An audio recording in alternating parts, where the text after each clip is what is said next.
Hey everybody, welcome to the Crohn's Fitness Food Podcast, dedicated to raising awareness, sharing IBD stories, and offering support for those with Crohn's and colitis. Together, we can share knowledge, experiences, and help show the world the many faces of IBD.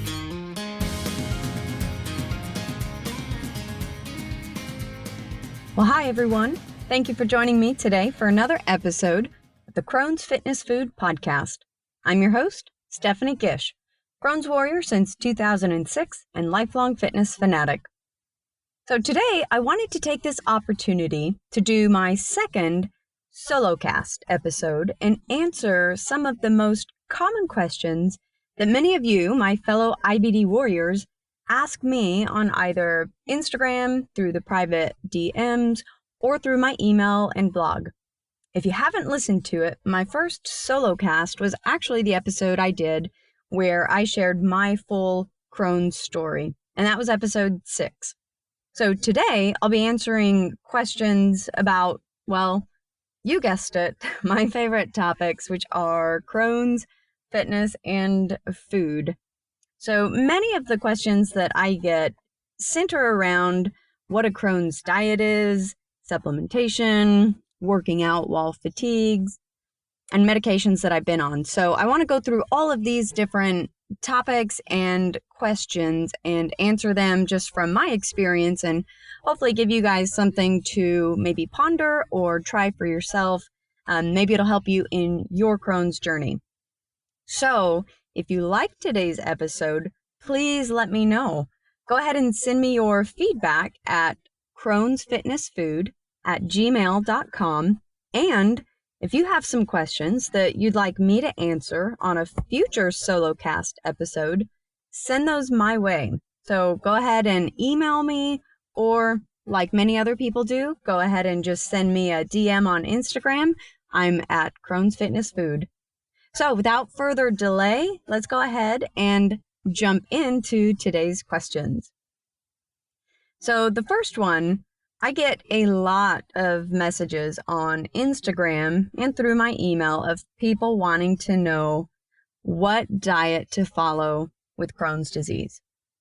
So unfortunately, there really isn't just one diet. And before you get discouraged, there are some things I do want to talk about with regard to food and dieting. So while there's not one Crohn's diet, because as I've said many times on this podcast, and I'll say it many times before, we are all so different. We're each very unique, and Crohn's really is this spectrum of how people react to treatments, and what works for one person doesn't work for another.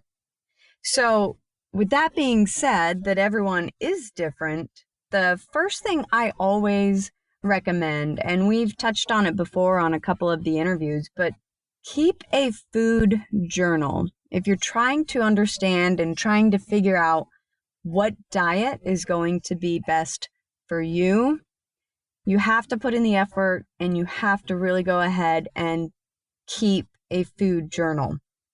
So I've done this a couple of different ways over the years, and I've had Crohn's, I think, 13 years now, if I'm doing the math correctly.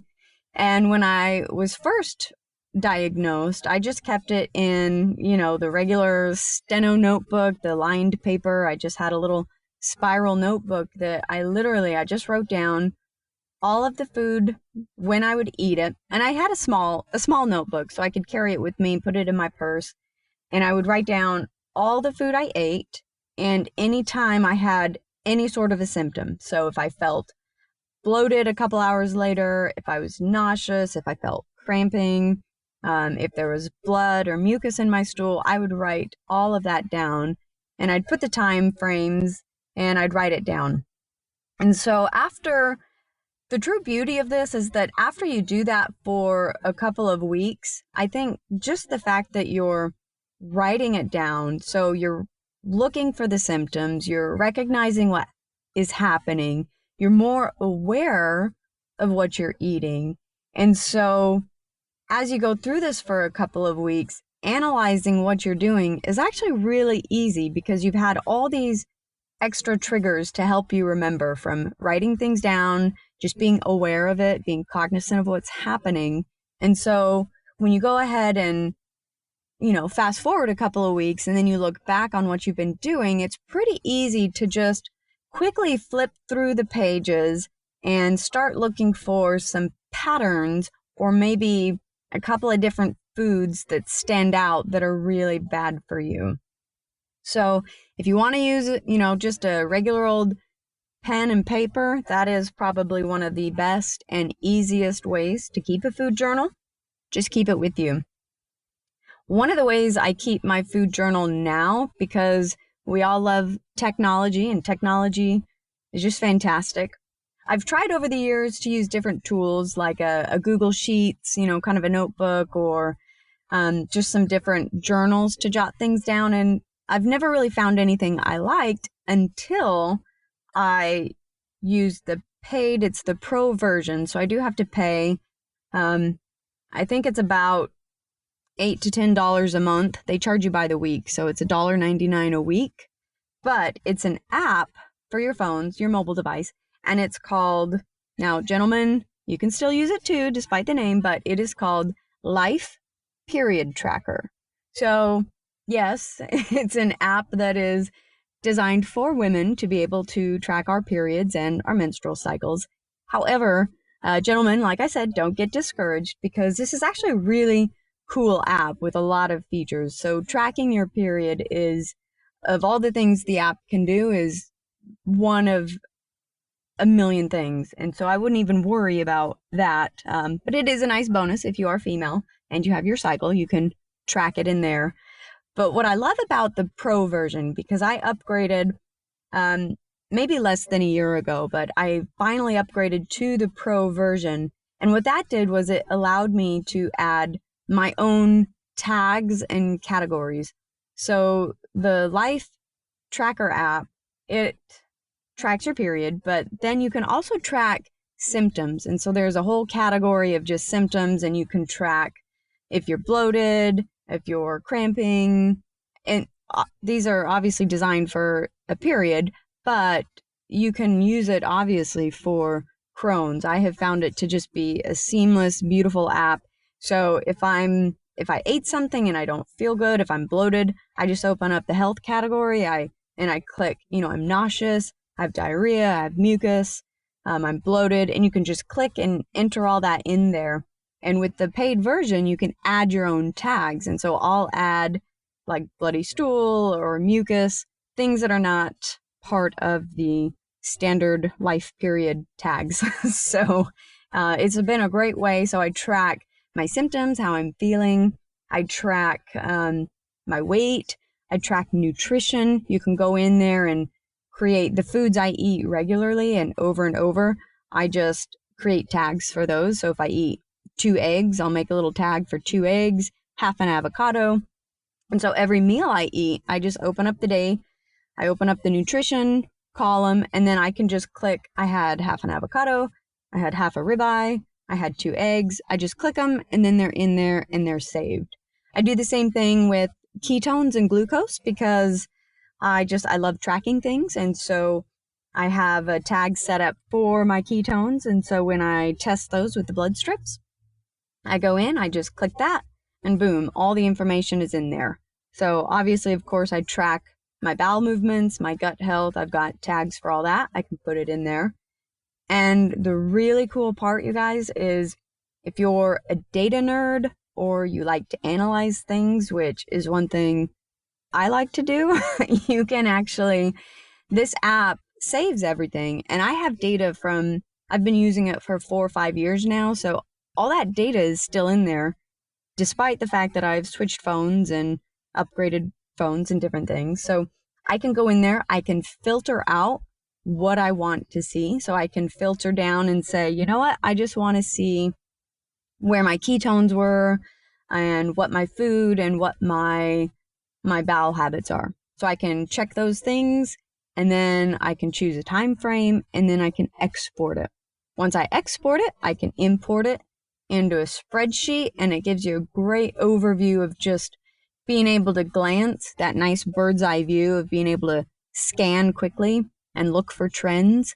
And it helps you to really understand, in hindsight, to be able to go back and just maybe look at where your trouble spots are, where things are working well and you don't even realize what you're doing. You can go back and look at those periods, or when things are going bad, you can go back and look through all this information when symptoms crop up. So guys, if you want to give it a try, I highly recommend it.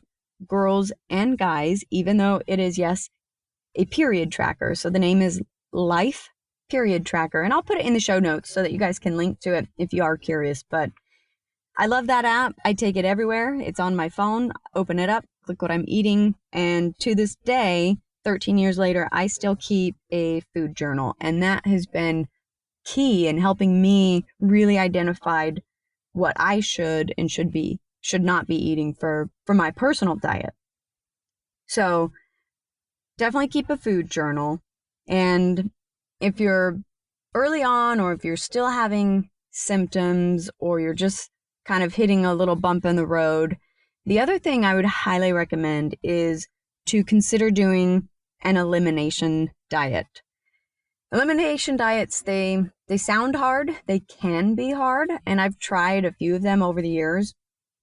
But I gotta tell you guys, many of you know that I'm following a carnivore diet right now, and while not everybody wants to only eat meat forever, the carnivore diet, one of its true benefits, I think, is for it to really serve as an elimination diet. Because you think about it, all you're eating is meat and water. You have truly eliminated everything. Now, I know some of you out there have a difficulty eating meat, and so that may not be the best option for you. So I'll get to you in just a minute here. But for everyone else, if you tolerate meat, if you can digest it without problem, for me, meat was always a safe food. It was always easy to digest. I did well with it. So doing the carnivore diet was easy, but it was also easy to use it as an elimination diet. So if you're going to do that, there are a ton of Facebook communities out there. I recommend the Human Performance Outliers podcast, the Carnivore Cast podcast. These are great resources that talk all about this carnivore movement. But basically, it is very simple. You eat meat and you drink water, and you do that for 30 days. And the key is you have to eat fat, high fat meat, fatty meats, because your body is going to either get its energy from carbohydrates. And so if it's the carbohydrates you're eating, simple sugars, things like that, your body will use that to fuel itself, or your body's going to use fat to fuel itself. So if you're following this meat diet, you have to get your energy from fat. So I would highly recommend you consider that if you are looking for an elimination diet. Once you do that for about 30 days, then you can obviously add in, one by one, add in some foods back to your diet, see how you're feeling, still keep a food log, and build and expand your diet from there.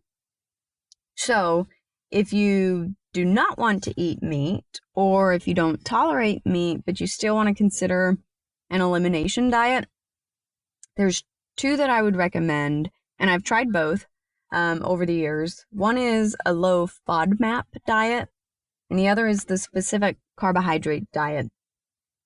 So low FODMAP, if you have not heard about this, this is a diet that is designed to eliminate foods that are known for causing some of the most gastrointestinal distress symptoms that people will experience. So FODMAP actually stands for fermentable oligosaccharides, disaccharides, monosaccharides, and polyols. So basically, these are the foods that just what the first, the F of that FODMAP stands for, fermentable. These are the foods that ferment in your gut and cause those symptoms like gas and bloating, cramping, pain, diarrhea, all of that stuff. So the low FODMAP diet guides you in removing most of those known foods that are FODMAPs, and it removes those. And then a lot of people do well with that. There is a restrictive period, and then once you get through that, then you can add foods back in. And so the whole point is to kind of expand and get yourself to a wide variety of foods that you can eat. The specific carbohydrate diet, probably a lot of you have probably heard about that. But it's basically, just as the name implies, it focuses on specific carbohydrates that you can eat and then carbohydrates you shouldn't. So it focuses on eating monosaccharide carbohydrates that are basically a single molecule structure, and they're easily absorbed by the gut.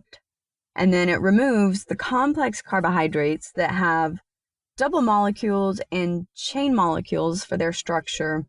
And those are eliminated because they're not easy to digest, and they feed the harmful bacteria in our guts that cause and lead to inflammation and some of those uncomfortable gastrointestinal symptoms.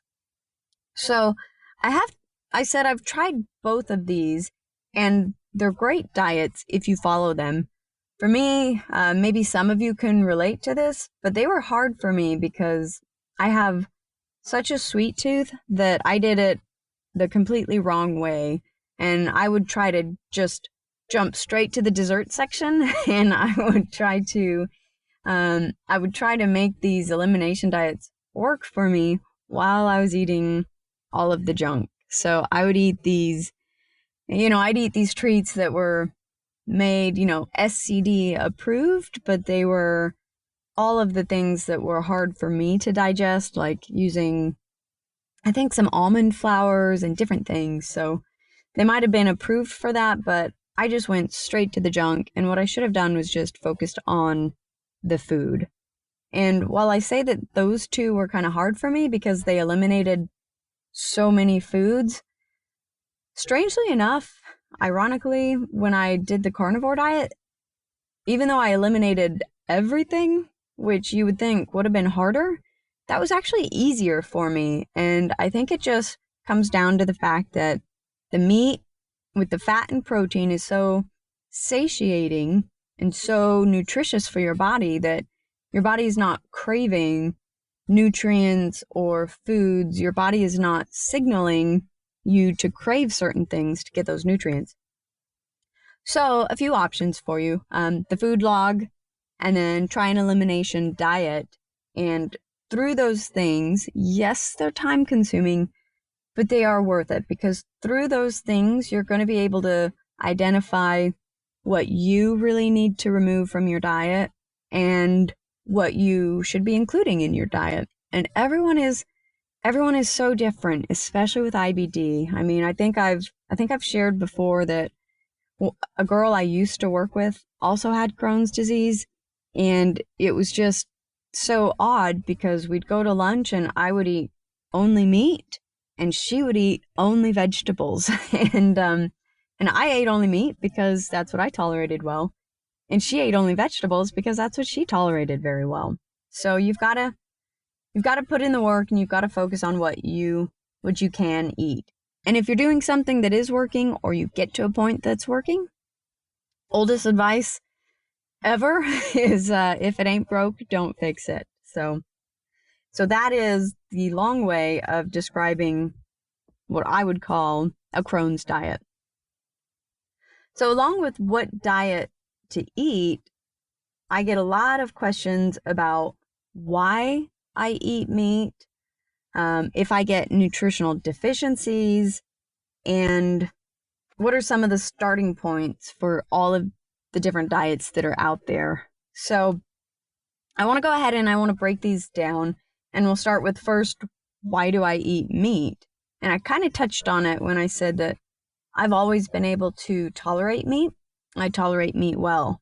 So the bottom line for me is, why do I eat meat? Well, because vegetables cause me trouble. So raw vegetables cause me trouble. Cooked vegetables cause me trouble. Pretty much 99% of vegetables cause me trouble. And I've tried them raw. I've tried them sauteed, I've tried them steamed, boiled, grilled, microwaved, all the different ways, and they still, every time, they cause me trouble. How do I know they're causing me trouble? How do I know that they're bad for me? I'm sure many of you can relate, but I get distended, and that's just the painful bloating. You're not just bloated in the sense that, oh, I ate some food and now I'm feeling puffy and bloated. This is true distension. Your abdominal cavity, like your intestines, they're bloated painfully.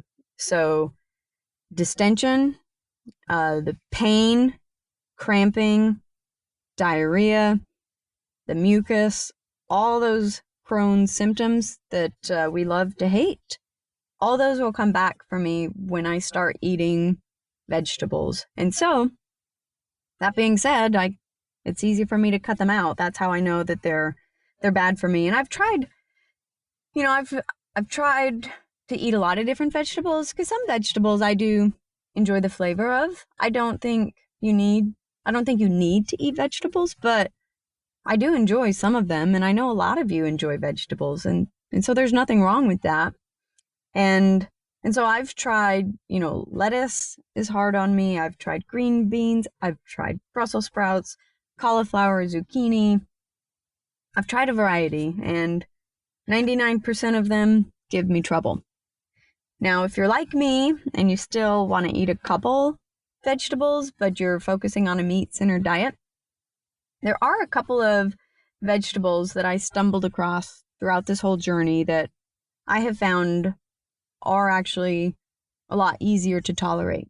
So, if you're interested and want to give it a try, if you've not heard of Bibb lettuce, and that's B-I-B-B, like Boston Bibb lettuce, or it also goes by butter lettuce, but that type of lettuce is a lot more tender, it's a lot more digestible, and you'll know when you're getting it because there's actually a root ball still connected to the lettuce. And so this lettuce, it is alive. It's alive and it's easier to digest, really good for you. And that was one lettuce that I had eaten for quite a while, and I did really well with it. And I could probably eat it now. I just really don't have a desire to.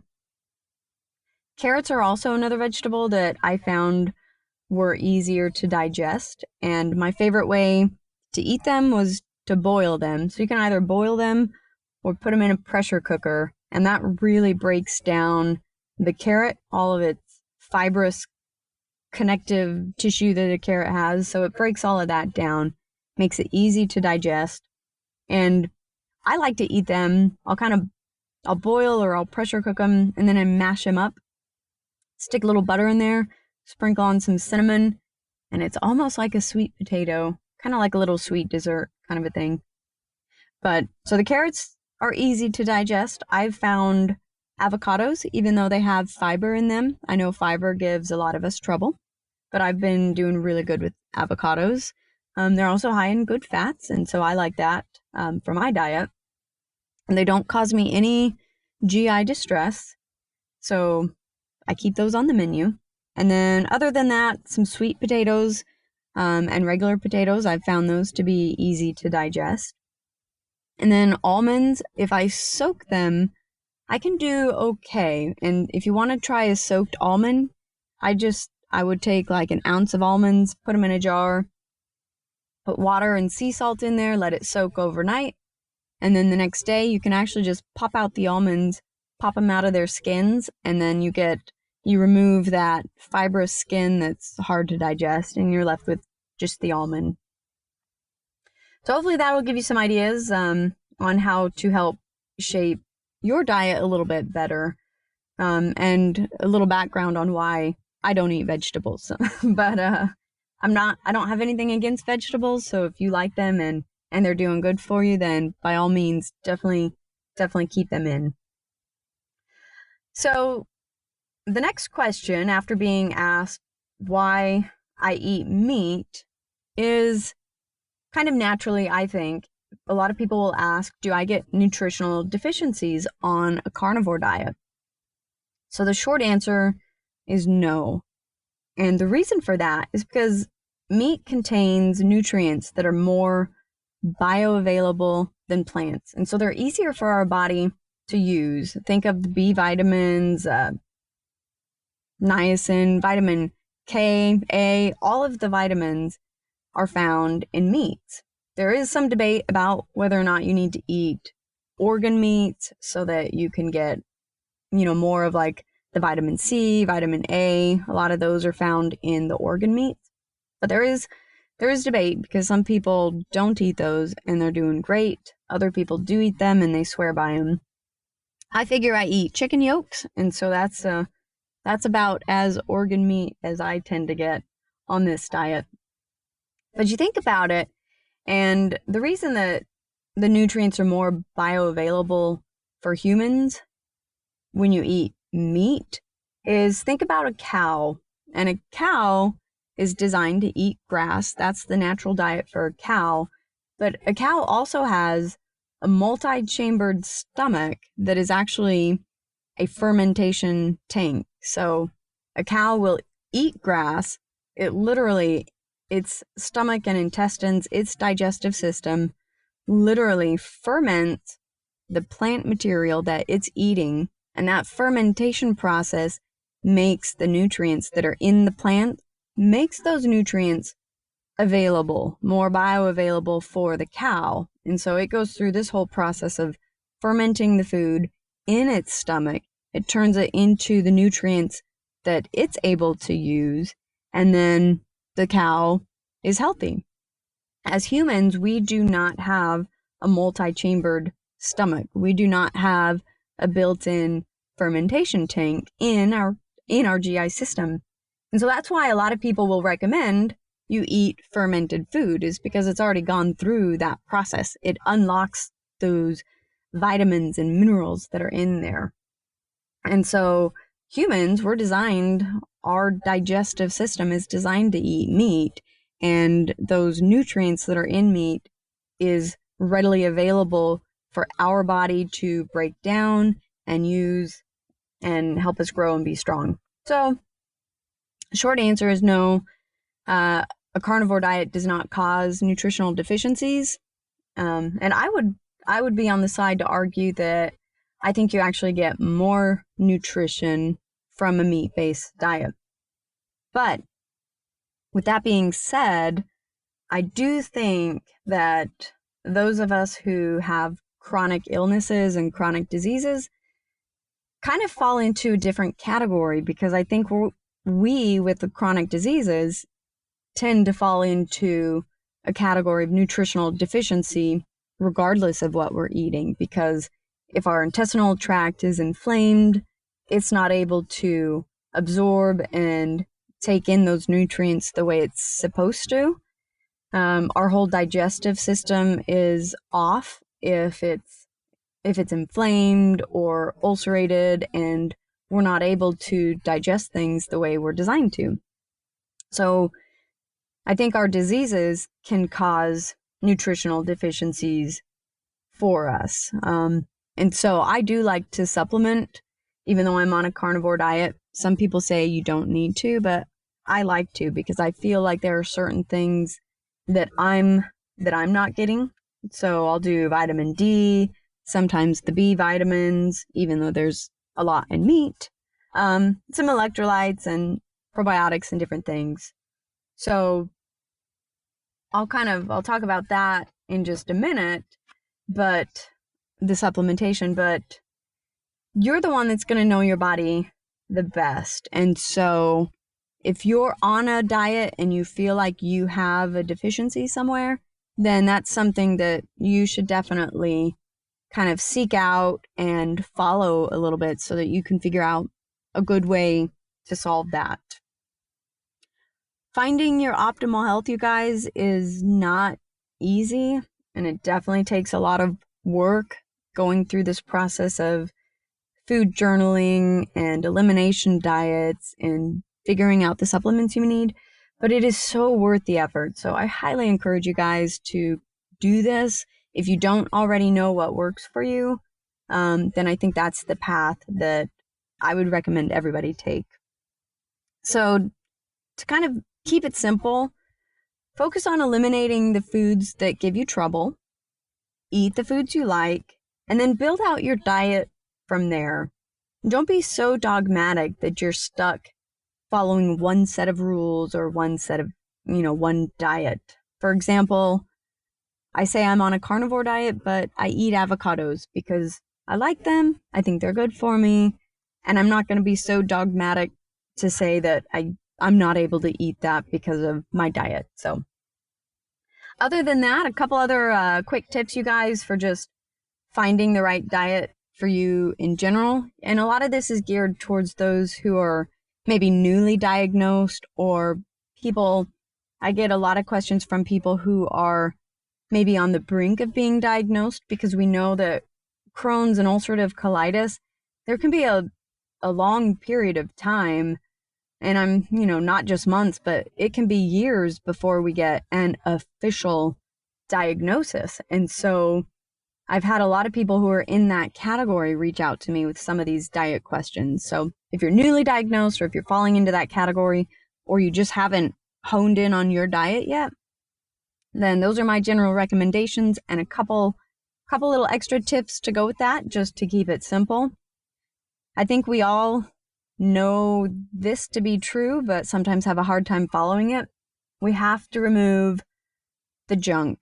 And it sounds so simple, but no matter what diet you follow, whether it's a vegetarian diet or a carnivore diet, you've got to remove the junk. And so I say junk, all that highly processed food, sugar. You're going to want to limit the sugar, processed foods, packaged foods.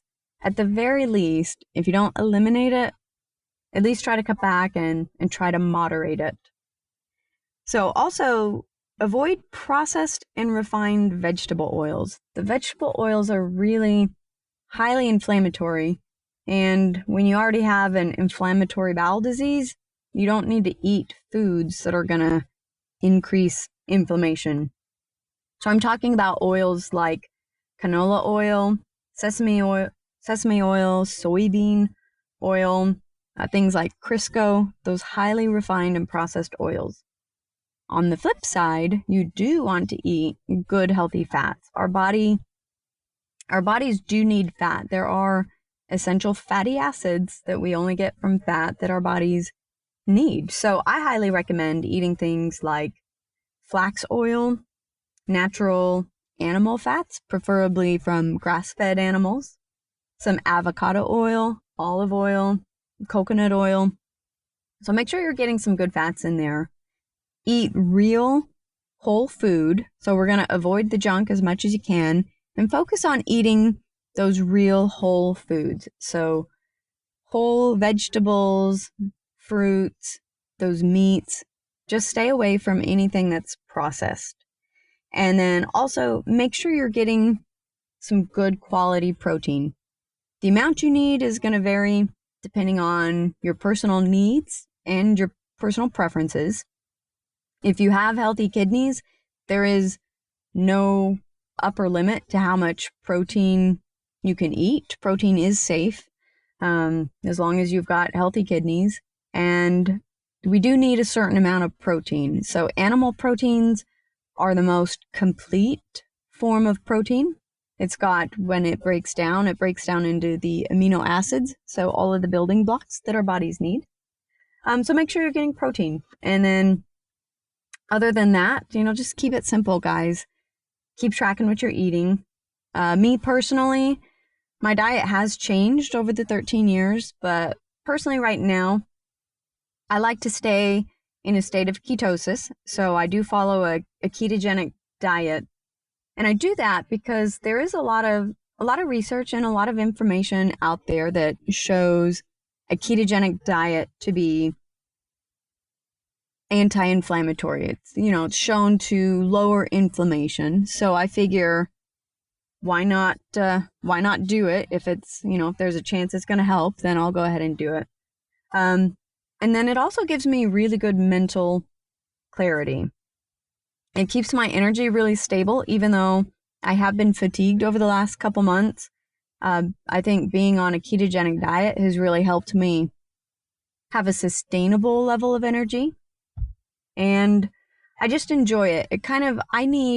Me personally, I need boundaries with my food. I need guidelines because I have a horrible sweet tooth. I'm addicted to sugar, and it's been that way since the day I was born, I think. So I need boundaries, guys, and I find that having a ketogenic diet just tells me, all right, eat high fat, eat low carb, get moderate protein, and I'm good. And it gives me a structure.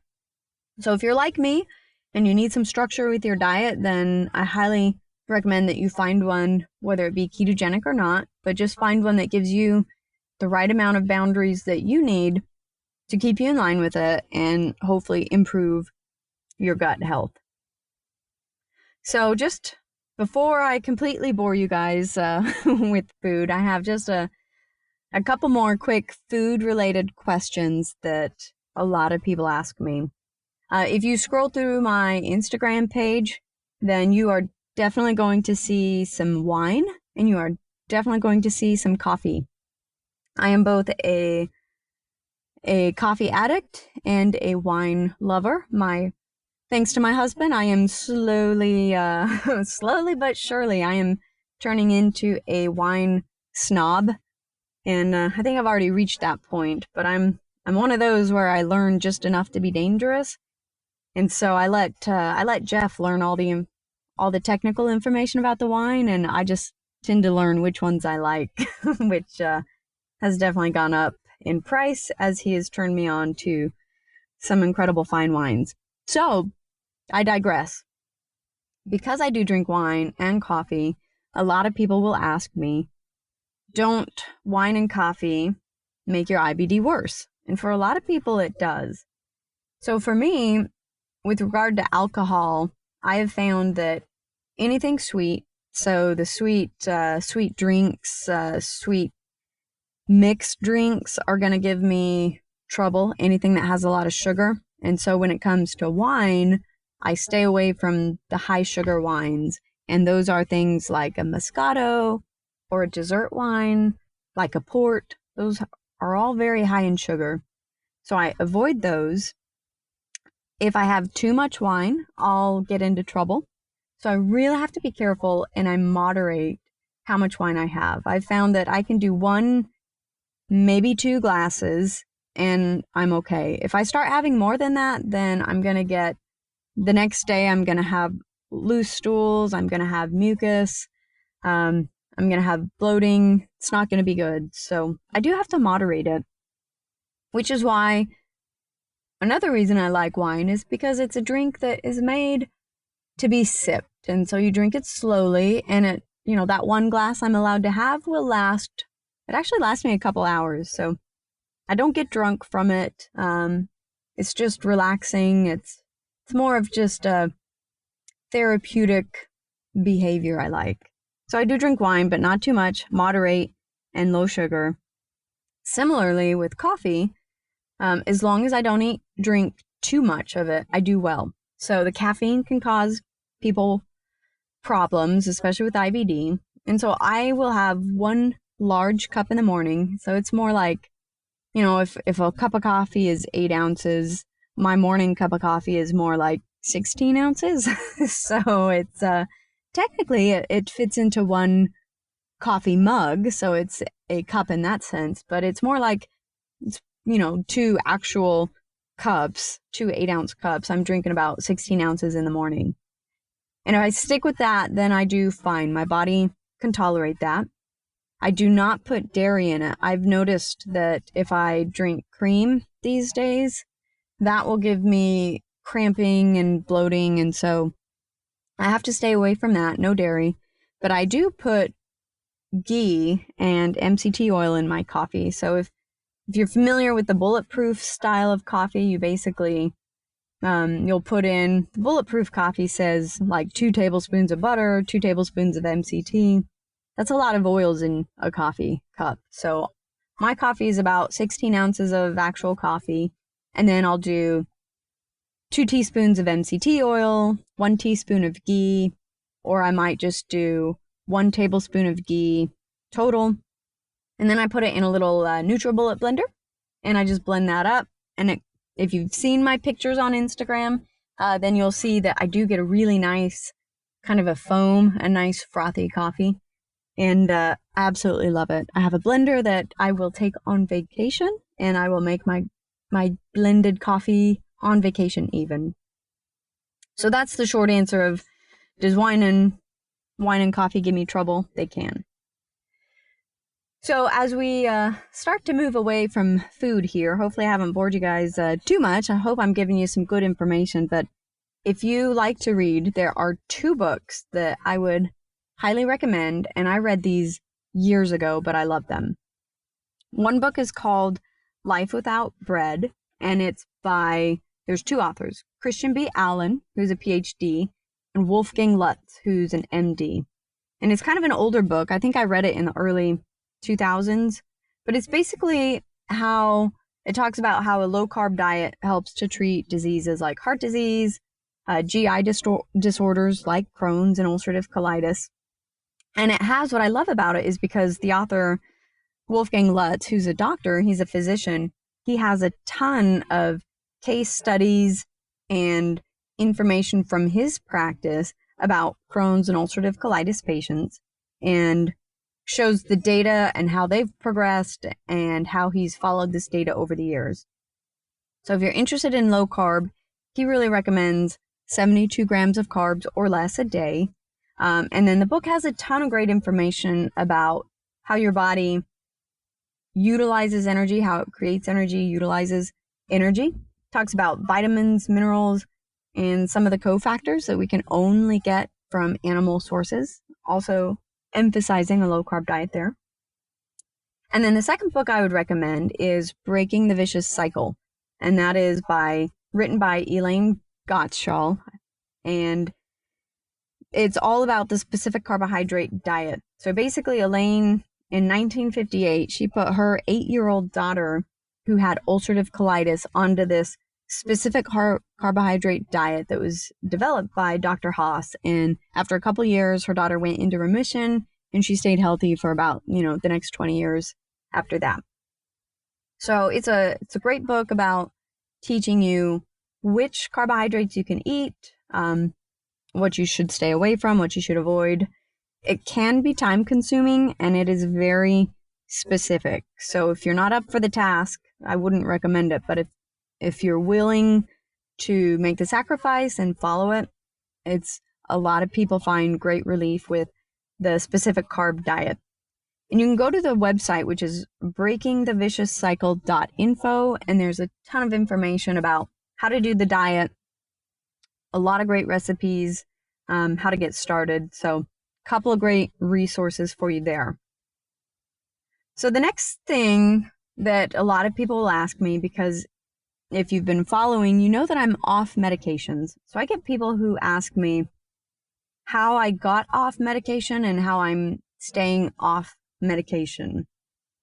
So I kind of want to take you through the process that I used to do that. And the first thing was I went off medications when I was in remission. And I told my gastroenterologist that I wanted to do this. And he was so good about working with me, listening and understanding. So we did a colonoscopy before I went off medication, just to make sure that there was no active disease. He gave me the green light. I was in as best shape as I was, could have been. We wanted to start doing this when I was in a position for the greatest amount of success. So I started in remission, the colonoscopy beforehand to show that. And then I started I followed a dietary plan that I believed, from all the research I had done, was going to improve my gut health and really put me in a position for being successful.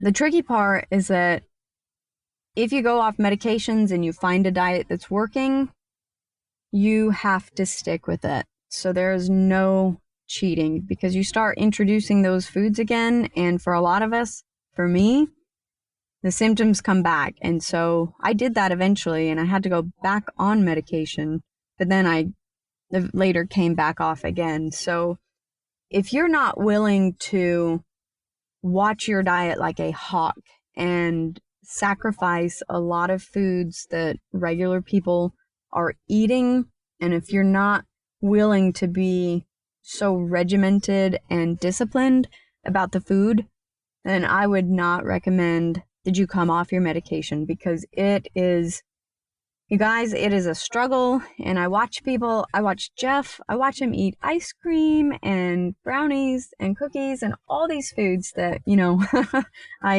I want to eat, but I don't, because I know they're going to derail me. So I just really want to emphasize that if you're going to try it, it's not easy. And I'm not anti-medication, so I want people to really know that I'm truly not anti-medication. I hope I've never come across that way. For me, I want to try to not be on medication. That's all it comes down to.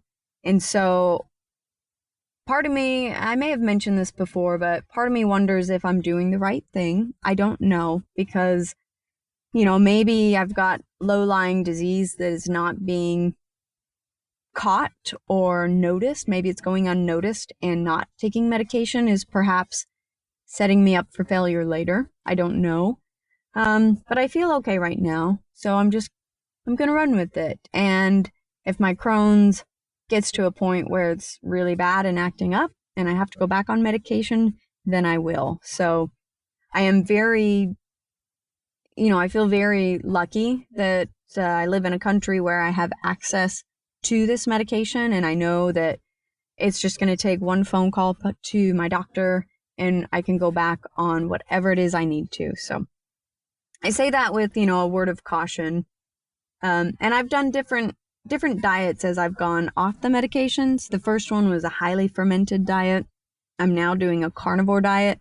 And even being off medication, my body, I've had to navigate it. And so I'll be doing good for a while, and then symptoms might crop up, whether it's the change of the season or change in stress levels, anything in our environment. All these things affect our Crohn's. And so when I have symptoms start to crop back up, then I tend to have to change something. So I try a new supplement. I take something out of my diet. I change it completely. So it's always this constant walking of a tightrope where I feel like at any moment I could just fall off the tightrope and just crash and burn. So it's a challenge, but right now that's what I've made the decision to do. So if you consider that, then I definitely want you to think about those things and whether it's something that you're really going to want to do and maintain. So enough about food and medications. Let's jump on to kind of the not medication, but supplements. So I know I've been rambling on here for a bit, so I'm going to try to run through these quickly, but a lot of people will ask what supplements I take with the food that I eat. So first and foremost, the CBD oil has been a game changer. I've written a couple of blog posts about it on my blog, which is crohnsfitnessfood.com. And you guys, I had the most obvious reaction in a good way I had to the CBD oil was it's called seborrheic keratosis, and it was this little spot. It kind of looked like a mole. This little spot on my arm. It's basically an overgrowth of cells, which is weird, but it's very common, especially for people later in life. So I'm not that old, but apparently I was getting these skin growths, and within a couple of days of taking CBD oil, this thing fell off like a scab. So that was pretty cool. Once I took a high enough dose, my mucus in my bowel movements had gone away, so that was beneficial. And I just felt good. So I've been taking CBD oil for probably 6 months now. I found a new supplement. I've just started taking this one a couple weeks ago. It's called Beta TCP, and it's basically beet kvass in a pill. So if you're not familiar with beet kvass is fermented beet juice, and it's said to have a lot of benefits for digestion. It's supposed to boost the immune system, and it alkalizes the blood. So there's a lot of benefits to beet kvass, but it tastes bad. So this is beet kvass in a tablet. And I've been taking it for a couple weeks, and I do think my digestion has improved a little bit. So I'm going to keep taking it, see what happens. I've said before, I absolutely love the supplements by Intestinal Fortitude, who the founder is Will Jenkins. He's a Crohn's warrior. So I swapped out, I used to take a lot of glutamine, and I swapped out the glutamine I took for the Intestinal Fortitude Gut Lining Repair supplement. It's the GLR6. And then I combine that. I take the anti-inflammatory, which is based with a lot of turmeric and natural anti-inflammatory ingredients. And then the Pro B11, which is the probiotic. So I take those. And then I also take vitamin K, which is really a really interesting supplement because I didn't know that much about it until I read a book about it. And in short, vitamin K basically tells calcium where to go in the body. So it tells calcium to deposit in the bones and teeth, and it tells calcium not to deposit in the soft tissues like arteries. So I take vitamin K, and then depending on what my blood levels say, I may or may not take vitamin D. So if my blood markers show that I'm low in vitamin D, then I will supplement with that. If I'm in a good range for vitamin D, then I don't supplement with it. Because that is one that you don't want to take too much of. So if you are going to take supplements, I definitely recommend that you research them, know what you're taking them for, and then kind of know what it is you expect or want to get out of them. So finally, we're going to totally switch gears here and talk about fitness really quickly, because one of the questions that I've been getting lately, I think because I've been posting so much about feeling fatigued, and with IBD in general, we are typically more fatigued than your average person. So people have been asking, how do I stay physically fit? How do I stay active and work out when I'm fatigued? And guys, I don't know why, but I have my ideas. I have my theories, but I've been so fatigued the last couple months, more than I ever have been.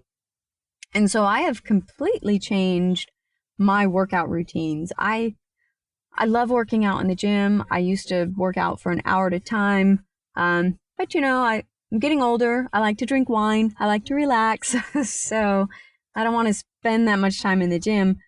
Plus, now that I'm fatigued, I can't. I just don't have the energy. So couple of quick tips. If you are facing fatigue, I think it's super important to make sure that you stay active, because keeping a strong body without overdoing it, keeping a strong body will help us to manage our disease and help us to be in the best fighting position to overcome, Crohn's and ulcerative colitis. So first tip, break up your workout. You do not have to spend 45 minutes in the gym hitting it hard. What I do now is I go out in the morning, I take a nice 10-minute walk. It helps to wake me up. I feel good. I get some sun on my face. At lunchtime, I take another 10-minute walk, and then get home from work, another 10-minute walk. So it accumulates. All that is good. Same thing with strength training. Just because you can't go to the gym and knock out 10 sets of squats doesn't mean that you can't do anything. So I like to, just throughout the day, I'll do a set of walking lunges, or maybe at lunchtime, I'll drop and do some push-ups, and just little body weight movements that you can do here and there. A set here, a set there, 10 push-ups in the morning, 10 push-ups in the afternoon. It's not a lot, but guys, it accumulates and it is good for you. You'll feel stronger, you'll feel healthier. So just break it up, short little bursts. You do not need to do an intense HIIT workout if you're feeling fatigued and drained. I don't think you'd be able to get through it.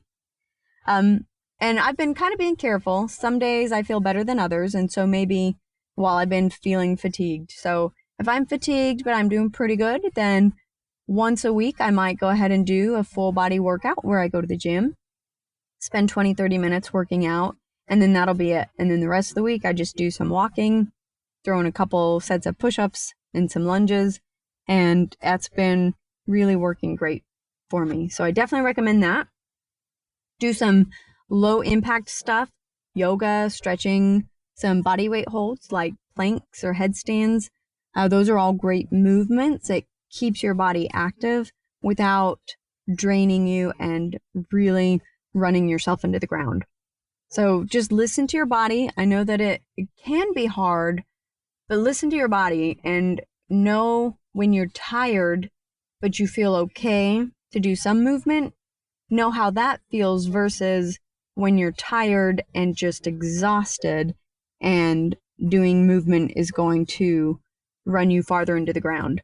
It's a fine line. So just be aware of that and learn to listen to your body, because that rest is also just as important as moving and being active, especially with the sleep. You know, if you're going to do some good, make sure you get good rest, get good sleep.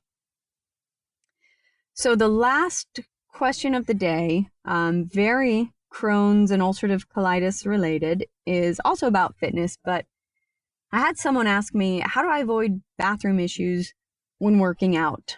This is, trust me, bathroom issues are always on the top of my mind, whether I'm going to be working out or especially if I have an activity that I know is going to take me away from facilities for a whole day. So if I'm going out for a long hike or even just an all-day boat ride, I think these tips will work for any of those situations. So number one, if you're really worried about it, don't eat beforehand. So if you're going to go to a group class, you know, a group workout class, don't eat before you go to that. Don't push yourself if your abdominal area, if you're feeling crampy or bloaty. Don't force yourself to do a move just because, especially if you're in your class, just because everybody else is doing it. Make sure you know ahead of time. It's very simple, but just make sure you know ahead of time where the restroom locations are going to be. So especially if you're doing something like a marathon or you're going for a race or an obstacle course run, just make sure you know where the restrooms are so that you feel comfortable. If something happens, I know where to go. And then if you're doing a longer event, an all-day event, or maybe a race, a marathon, then I would say stick to the foods that you know don't bother you and stick to those foods for a couple of days leading up to that big event. That way, you're going to hopefully put yourself in the best position for success. And then get plenty of rest beforehand. Rest is key for a key part of managing IBD. So get some rest, eat foods you know are safe, and know where the bathrooms are. I think the worry about bathroom issues are always on our minds, and so just making sure that you're prepared beforehand can alleviate a lot of that stress. So when it just comes down to it, just don't put anything into your system that you're not used to, and be prepared.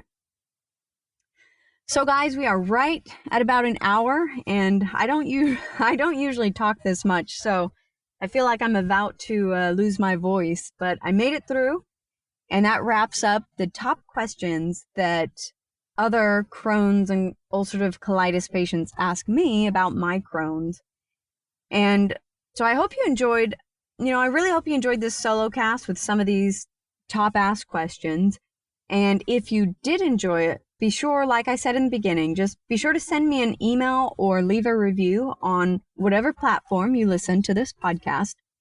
And if you want to hear another in-depth solo cast episode, just like this one in the future, I'm definitely going to continue interviewing other IBD patients. So I just figure once in a while, maybe every 10 or 15 episodes or so, if you're interested in a solo cast, email me any of the questions that you've got on your mind, and I will do some research. I'll pull from my experience and others' experiences, and then do some research, and I'll answer those questions as best as I possibly can. So if you're interested in that, email me, crohnsfitnessfood@gmail.com, or send me a DM, a private DM on Instagram @crohnsfitnessfood.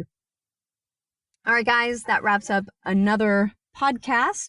I hope you all have a wonderful week ahead, and I will talk to you again next Monday. Thank you for listening to the Crohn's Fitness Food Podcast. I hope you enjoyed this episode. If you have an IBD story, either as a patient or a family member that you'd like to share as a guest on this podcast, or if you have a topic you'd like to hear about, send me an email at crohnsfitnessfood@gmail.com. If you'd like to learn more about me and my Crohn's journey, follow me on Instagram using @crohnsfitnessfood, or visit my blog for in-depth articles about my struggles and victories with Crohn's through diet, fitness, and lifestyle at www.crohnsfitnessfood.com. And finally, remember, be strong, be grateful, and be the warrior that you are.